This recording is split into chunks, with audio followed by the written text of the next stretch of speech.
Hi guys, welcome to our channel Control Gadgets. இன்னைக்கு நம்ம ஒரு புது ப்ராடக்ட் தான் அன்பாக்ஸ் பண்ண போறோம். ஆக்சுவலா இது வந்து நான் மீஷோல இருந்து வாங்குனேன்.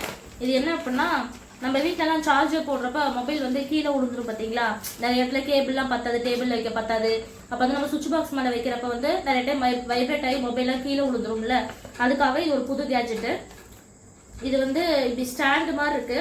முன்னாடி வந்து பிளக் இருக்கு. இது வந்து நம்ம பிளக்ல இது பண்ணிட்டு அட்டாச் பண்ணிட்டு இது வந்து நம்ம மொபைல் வச்சுக்கலாம். இங்க பாத்தீங்கன்னா ஒரு ஹோல் இருக்கு. இதுல வந்து நம்ம ஒயர் செட் பண்ற மாதிரி இதோ இங்க இருக்கு பாத்தீங்களா? இதுல வந்து நம்ம அந்த பின் வந்து வச்சுக்கலாம். செக் பண்ணி பார்க்கலாம் எப்படி ஒர்க் ஆகுதுன்னு. இது எப்படி ஒர்க் ஆகுதுன்னு பார்க்கலாமா? இந்த ரெண்டு ஹோல்ல வந்துட்டு இந்த மாதிரி சார்ஜர் அட்டாச் பண்ணிட்டு சுவிட்ச் போட்டுட்டு எப்பயும் போல நம்ம சார்ஜர் போட்டு வச்சுட்டு இப்படி வச்சுக்கலாம். இது வந்து ரொம்ப சேஃப்டியாகவும் இந்த சைடு வந்து ஒயர் வந்து உங்களுக்கு ஆடாது. ஏன்னா இந்த இடத்துல வந்து ஹோல்ட் இருக்கு, ஒன்றும் பிரச்சனை இல்லை. இது வந்து ஏன் இப்படி கிராஸா இருக்கு அப்படின்னா இது இப்படி ஸ்ட்ரைட்டா இருந்தது அப்படின்னா மொபைல் வந்து கீழே விழுந்துடும். அதனால இது வந்து கொஞ்சம் இப்படி சாய்வா தான் இருக்கும். கொஞ்சம் ஒர்த்தான ப்ராடக்ட் தான், எனக்கு ரொம்ப பர்சனலி பிடிச்சிருக்கு. இதை வந்து நான் மீஷோல வந்து 64 rupeesக்கு ஆர்டர் பண்ணேன். நீங்களும் வாங்கி இது ட்ரை பண்ணுங்க. அண்ட் லைக் பண்ணுங்க, ஷேர் பண்ணுங்க, சப்ஸ்கிரைப் பண்ணுங்க. தேங்க்யூ.